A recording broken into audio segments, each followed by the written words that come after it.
భట్టి గారు నిన్న మీడియా సాక్షిగా ఒక డాక్యుమెంట్ చూపించారు. ఇది భట్టి గారు పెట్టిన డాక్యుమెంట్. ఈ డాక్యుమెంట్ నుంచి ముందు మాట్లాడతా. 1 by 1 I will show all the documents.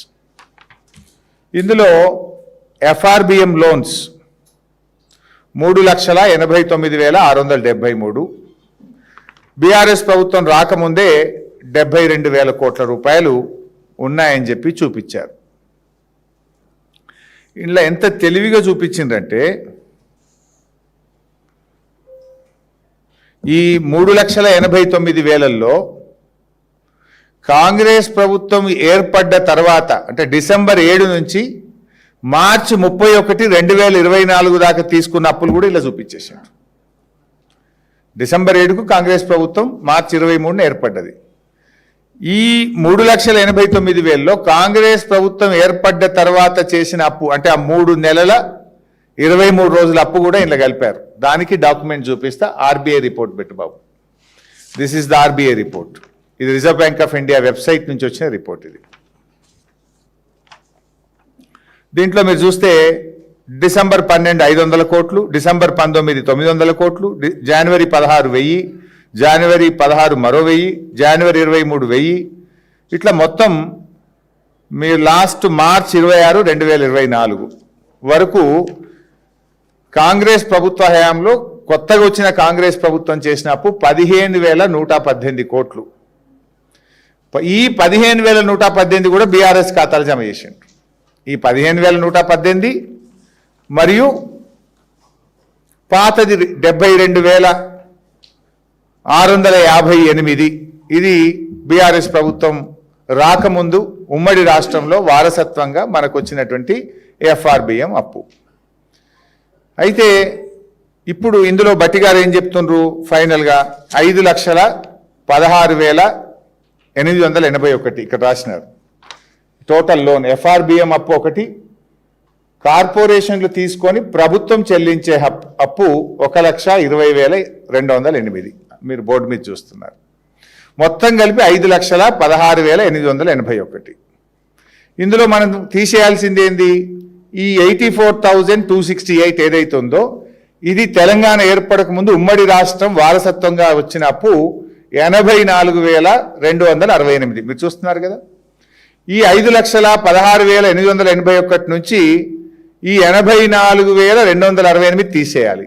Plus నేను ఒక అప్పు మా దాంట్లో కలిపిందని చెప్పిన ఏది 15,118.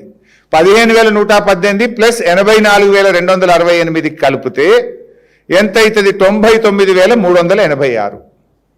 ఈ 99,386ను 5,56,000 తీసేస్తే ఎంత? 4,17,495 కోట్లు. This is the loan.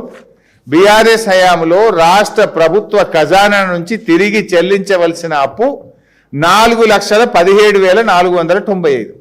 ఈ 4,17,000 అనేదాన్ని ఇప్పటికీ నేను 40 సార్లు చెప్పిన. అసెంబ్లీలో చెప్పిన, బయట చెప్పిన, టీవీ డిబేట్లో చెప్పిన, మళ్ళీ ఈరోజు చెప్తున్నది కూడా నిన్న భట్టి గారు చూపించిన కాగితంలో నుంచే చెప్తా ఉన్నా. ఇది భట్టి గారి కాగితం ప్రకారం చూసిన, అసెంబ్లీలో ప్రవేశపెట్టిన తెలంగాణ వైట్ పేపర్ ప్రకారంగా చూసిన, సోషో ఎకనామిక్ సర్వే ప్రకారంగా చూసిన, కాగ్ రిపోర్ట్ ఆధారంగా చూసిన, రాష్ట్ర ప్రభుత్వ ఖజానా నుంచి తిరిగి చెల్లించవలసిన అప్పు కేవలం 4,17,000 కోట్లు మాత్రమే. సరే, ఇప్పుడు ఏం చేస్తున్నారు మరి వీళ్ళు? ఏదో చేసి అప్పులు ఎక్కువ చూపించాలి, తప్పించుకోవాలి, 6 గ్యారెంటీలు ఎగబెట్టాలనేటువంటి ఒక కుట్ర. ఏం ప్రయత్నం? 8,21,000 కోట్లు అని చెప్తున్నారు. నేను కూడా చెప్తున్నా, అంకెలతో చెప్తున్నా. బహుశా నిన్న ప్రెస్ మీట్ పెట్టిన భట్టి గారు మిత్రులు టీవీలలోనో సెల్ ఫోన్లలోనో నా ప్రెస్ మీట్ చూస్తుంటారు. మళ్ళీ చెప్తున్నా, బీఆర్ఎస్ ప్రభుత్వ అప్పు అక్షరాల 4,17,495 కోట్లు మాత్రమే. రైట్. అయితే ఇప్పుడు ఏమంటారు వీళ్ళు? ప్రభుత్వ గ్యారంటీ ఉండి కార్పొరేషన్లే చెల్లించే అప్పులు. ఈ శ్వేతపత్రం, ఇది గవర్నమెంట్ శ్వేతపత్రం. అఫ్ కోర్స్ భట్టి గారి పేపర్లో కూడా అదే ఉంది. భట్టి గారిది కూడా పెట్టినాను. Government guarantee loans which are raised by SPVs and serviced by them. మీరు చూస్తే ఏముంది అందులో? కార్పొరేషన్లు తీసుకున్న అప్పులు, కానీ అవి ప్రభుత్వం చెల్లించదు, కార్పొరేషన్లే చెల్లిస్తాయి. అది ఎంత చూపించారు? 95,000 కోట్ల రూపాయలు చూపించారు. అది కూడా ఇలా కలుపుతుంది. అందులోనే ఉంది మీనింగు. ఈ తెలుగులో కూడా ఇది శ్వేతపత్రం, ఇది పేజ్ నంబర్ 23. ఇందులో ఏం రాశారు? ప్రభుత్వ హామీతో సేకరించబడిన అప్పులు కానీ ఇవి ఆ కార్పొరేషన్లే చెల్లిస్తాయి. ఏంటివి? Civil supplies corporation. ఉదాహరణ, సివిల్ సప్లైస్ కార్పొరేషన్ ఏముంటుంది? వడ్లు కొంటది. వడ్లు ఢిల్లీకి బియ్యం చేసి కేంద్ర ప్రభుత్వాన్ని పెట్టగానే మళ్ళీ అడికెళ్ళి పైసలు వస్తాయి, కట్టుకుంటుంది. అది రాష్ట్ర ప్రభుత్వ ఖజానా అప్పు కాదు, ప్రభుత్వం చెల్లించే అప్పు అంతకంటే కాదు. రైతులకు కేంద్ర ప్రభుత్వం పైసలు ఇచ్చేదాకా వడ్లకు పైసలు ఆపలేం కనుక తాత్కాలికంగా బ్యాంకు నుంచి తెచ్చుకుంటాం, రైతులకు 2 రోజుల్లో ఇస్తాం. బియ్యం చేసి కేంద్ర ప్రభుత్వానికి పెట్టంగానే కేంద్ర ప్రభుత్వం పైసలు ఇస్తుంది, ఆ పైసలకు సివిల్ సప్లైస్ కార్పొరేషన్ బ్యాంకు కట్టుకుంటుంది. అందుకే ఇందులో ఏమన్నారు? కార్పొరేషన్లు తీసుకున్న అప్పు కానీ కార్పొరేషన్లే చెల్లిస్తాయి. ఇది ఏ రకంగా రాష్ట్ర ప్రభుత్వ అప్పు కాదు, రాష్ట్ర ప్రభుత్వ ఖజానా నుంచి ఈ అప్పు కట్టము అని మీరే వైట్ పేపర్లో చెప్పారు. ఇది నా మాట కాదు, వైట్ పేపర్. నిన్న బట్టి గారి ప్రెస్ మీట్లో పెట్టిన పేపర్ కూడా ఇదే. ఏం రాసిన ఇంగ్లీష్లో? Government guarantee loans which are raised by SPVs and serviced by them. కట్టేది వాళ్ళే, సివిల్ సప్లైస్ కార్పొరేషన్ లాంటిది. ఇప్పుడు మీరు వడ్లు కొంటలేరా? మీరు వడ్లు కొంటే ఇప్పుడు బ్యాంకులు అప్పు తెచ్చింది కదా, అది రాష్ట్ర ప్రభుత్వం అప్పు ఎట్లయితుంది? బియ్యం పెట్టినాక కేంద్ర ప్రభుత్వం పైసలు ఇస్తుంది, కార్పొరేషన్ బ్యాంకుకు కట్టుకుంటుంది. సో ఇలాంటివి ఇట్లే ఇందులో మార్క్ఫెడ్ కానీ ఇలా కొన్ని జిహెచ్ఎంసి, అదేవిధంగా ఇండస్ట్రియల్ ఇన్ఫ్రాస్ట్రక్చర్ కార్పొరేషన్, టీజీఐసి. ఉదాహరణ టీజీఐసి తీసుకోండి. టీజీఐసి ఎంతో కొంత తీసుకుంది, 1000 కోట్లు ఎంతో తీసుకుంది. మనం అక్కడ 14,000 ఎకరాలు భూసేకరణ చేసినాం. డబ్బులు రైతులకు కొంత గవర్నమెంట్ ఇచ్చింది, కొంత ఒక 1000 కోట్లు లోన్ తీసుకున్నారు. ఇప్పుడు ఆ భూమి మనము ఫార్మా ఇండస్ట్రీస్కు కేటాయిస్తే ఫార్మా ఇండస్ట్రీస్ వాళ్ళు టీజీఐసికి డబ్బులు ఇస్తారు కదా, ఆ డబ్బులు టీజీఐసి బ్యాంకుకు కట్టుకుంటుంది. అందుకే these are not paid by government, ఇవి loan taken by corporation, paid by corporation అని మీరే ఇందులో స్పష్టంగా రాశారు. ఇది నీకు తెలుసు బట్టి గారు, కానీ ఏదో ఎక్కి చూపియాలి, ఎక్కువ చూపియాలి, గ్యారంటీల నుంచి తప్పించుకోవాలని చేసేటువంటి ఒక ప్రయత్నం. ఇక రెండవది, ఇందులో ఇంకో పాయింట్ ఏం రాసిండ్రు? Not guaranteed by government, not paid by the government. Not guaranteed loans which are paid by corporation. అంటే ప్రభుత్వం గ్యారంటీ ఇవ్వలేదు, ప్రభుత్వం కట్టదు. ఎంత అది? 59,000 కోట్లు ఉంది. దీన్ని కూడా తెచ్చి ఇది ప్రభుత్వ అప్పు అని లెక్కలు పెంచే ప్రయత్నం చేసిండ్రు. ఇవి ఏంటి? ఉదాహరణకు GHMC, SPDCL, Singareni collieries, NPDCL, housing board, ఇట్లాంటివి ఉన్నాయి. ఇవి హౌసింగ్ బోర్డు భూములు వాళ్ళు లేఅవుట్లు చేయడానికి తెచ్చుకుంటారు, లేఅవుట్లు చేసినాక కట్టుకుంటారు. సింగరేణి కాలరీస్ అప్పు తెచ్చుకుంటుంది, మళ్ళీ తనకు బొగ్గు అమ్మినప్పుడు ఆదాయం వచ్చినప్పుడు కట్టుకుంటుంది. ఇవి రాష్ట్ర ప్రభుత్వం గ్యారంటీ లేదు, రాష్ట్ర ప్రభుత్వం కట్టదు. ఈ 59,000 కోట్లు కూడా ఇంట్లో కలిపితే ఎట్లా కరెక్ట్ అవుతుంది? అంటే మీరు ఈ అంకెల గారడితోని లేని అప్పులను ఉన్నట్టుగా చూపించి కేవలం అప్పుల సంఖ్య పెంచాలనేటువంటి ఒక తాపత్రయం. ఇది మరి నేనంటున్నా 8,21,000 కోట్లు ఉంటే కాగ్ చెప్పాలి కదా. కాగ్ రిపోర్ట్లు ఎక్కడన్నా ఉందా? నేను మీకు కాగ్ రిపోర్ట్ చూపిస్తా, 2023-24. This is the CAG report of 2023-24. CAG కూడా ఏం చెప్పింది? పేజ్ నంబర్ ఉందా బాబు నీ దగ్గర? ఉంటే అక్కడ పెట్టింది కదా CAG report. This is the CAG report.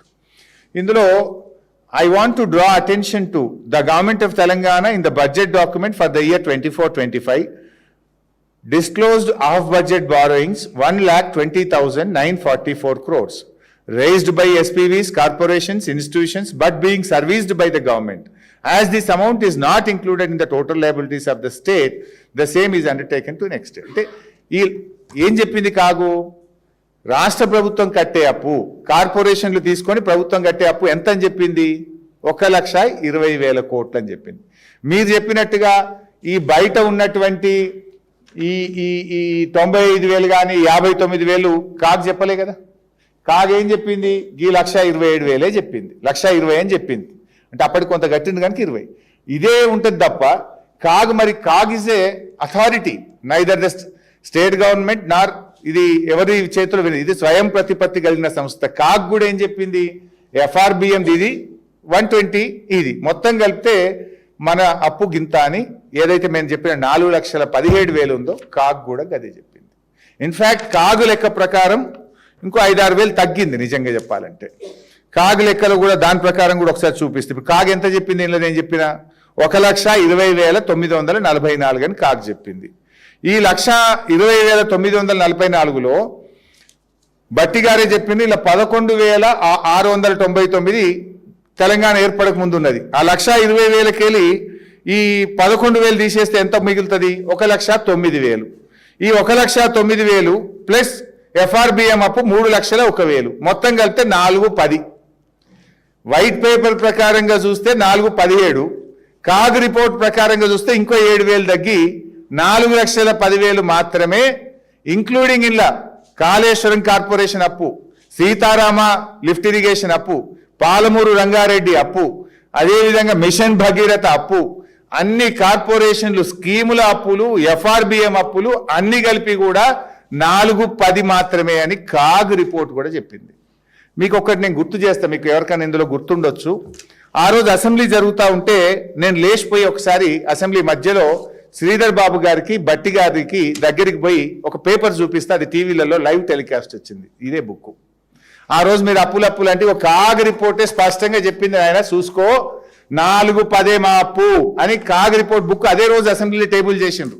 ఈ బుక్ తీసుకుపోయి ఆయన పక్కన కూర్చొని as per the CAG, as per socio economic survey 4,10 అప్పు అని అసెంబ్లీ నిండు అసెంబ్లీలో మైక్లో మాట్లాడి చెప్పిన బట్టి గారి పక్కన శ్రీధర్ బాబు పక్కన కూర్చొని కూడా ఈ బుక్కులు చూపించి కూడా లెక్కలు చెప్పిన విషయాన్ని నేను మీకు గుర్తు చేస్తున్నా. బహుశా మీరు చాలా మంది గుర్తుంటుంటదే అనుకుంటా నేను. ఆ రోజు ఇదే హాట్ డిస్కషన్ అయింది. వెంటనే వెళ్ళి నాకు మైక్ ఇవ్వమంటే ఇవ్వలేదు స్పీకర్ ఎంతసేపు. మైక్ ఇవ్వకపోతే వాళ్ళ పక్కకు పోయి మైక్ ఇస్తలేరు, ఇగో చూసుకో బై ఇది చెప్దామని నేను మైక్ అడిగినా మీరు ఇస్తలేరు, ఇగో 4,10 ఇప్పటికైనా చిల్లర దుకాణం బంద్ చేయరు, తప్పులు మాట్లాడకండి అని చెప్పి బట్టి గారికి శ్రీధర్ బాబు గారికి అసెంబ్లీలో వాళ్ళ కుర్చీ పక్కన పోయి కూర్చొని చెప్పొచ్చిన ఆ రోజు.